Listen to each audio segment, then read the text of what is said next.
দেখেছেন আপনাদের আজাইরা আপার কাণ্ড। এইটুকু মিনি কিচেনের জন্য দুই বস্তা বাজার করেছে। এত বাজার দিয়ে কি হবে বলেন তো। তো চলেন আপনাদেরকে দেখাই আজকের বাজারে কি কি আছে। এখানে 2 কেজি গরুর মাংস, তারপরে এই যে 2 কেজি আলু, আরও আছে কিন্তু এই যে দেখতেই পাচ্ছেন এখানে সবজি বেগুন আর করলা।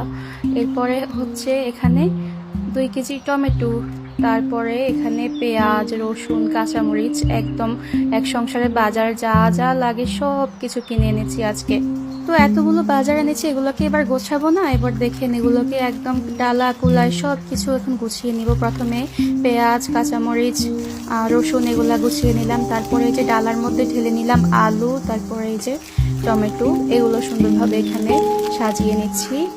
আর হচ্ছে এখানে বেগুন আর করলা, দেখতে পাচ্ছেন কি সুন্দর দেখা যাচ্ছে সবগুলো। আর এখন আমি মাংস কেটে নিব। তো এই যে চপিং বোর্ড, তারপর চুলা, এরপর পিতলের কিছু জিনিস দেখতে পাচ্ছেন, এগুলা সবগুলো আমি কোত্থেকে নিয়েছি আপনাদেরকে কিন্তু এই ভিডিওতে আমি জানিয়ে দিব। তো পুরো ভিডিওটা অবশ্যই দেখবেন। তো এখন আমি সুন্দর করে গরুর মাংস কেটে নিব। ও বলতে তো ভুলে গিয়েছি, আজকে আমি রান্না করব গরুর মাংস আর ভাত। তো বেশি কিছু রান্না করব না, তবে গরুর মাংসটা এত মজা হয়েছিল কি বলবো। এরপরে দেখতে পাচ্ছেন আমি গরুর মাংসগুলোকে কেটে নিয়েছি। এখন আমি আপনাদেরকে বলতেছি আমি এই প্রোডাক্টগুলো কোত্থেকে নিয়েছি। আমি নিয়েছি এগুলা মিনি কুকবেরি পেজ থেকে। আমি কমেন্ট বক্সে আপুর পেজ মেনশন করে দিব পিন কমেন্টে। তো দেখতে পাচ্ছেন এখন আমি বসিয়ে দিব এখানে ভাত। তো প্রথমে আমি এখন ভাতের পানি দিয়ে দিব, তারপরে আমি গরুর মাংস বসিয়ে দিব। তো মগ দিয়ে দিতে দিতে একটু ঝামেলা হয়ে যাচ্ছে, তাই আমি পুরো বালতিটাই ঢেলে দিলাম। তো এরপরে ঢেলে দিলাম এখানে আমি তেল। তো তেল গরম হওয়ার পর এখন আমি এখানে পেঁয়াজ দিয়ে দিব, তারপরে দিয়ে দিব টমেটো। আমি কিন্তু এমনি নর্মালি মাংসতে টমেটো দিই না, কিন্তু আজকে ঝোলটা ঘন হওয়ার জন্য একটু টমেটো দিলাম। তো এখন এগুলো ভালো করে ভেজে নিব, তারপরে আমি একে একে সবগুলো মশলা দিয়ে দিব। তো এই তো দেখতেই পাচ্ছেন পিতলের মশলাদার এটা কি পরিমাণ কিউট আর রাজকীয়।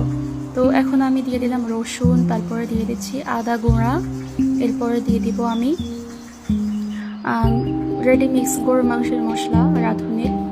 তো এগুলো দিয়ে তারপরে আমি আরেকটা আছে, এই দেখতে পাচ্ছেন মশলাদানি, এটাও খুবই সুন্দর। এটা থেকে এখন আমি হলুদ মরিচ আর হচ্ছে লবণ সব দিয়ে তারপরে ভালো করে মশলাগুলোকে ভুনে নিব। তো এই ভিডিওগুলো দেখে কে কে ছোটোবেলার স্মৃতিচারণ করেন অবশ্যই বলবেন। আমি তো প্রতিদিন ভিডিও করতে করতে একদম ছোটোবেলায় হারিয়ে যাই। তো এখন আমি এগুলোকে সুন্দরভাবে একটু ভুনে নিব মশলাগুলো। আমি যেহেতু গ্রামে থাকি, রান্নার আসল সাউন্ডগুলো দিতে গেলে এই শীত যাওয়ার পরে এক ধরনের পোকা গাছগাছালিতে খুবই চিচি করে শব্দ করে, ওই পোকাগুলোর কারণে আমি শব্দগুলো রান্নার আসল সাউন্ড ব্যবহার করতে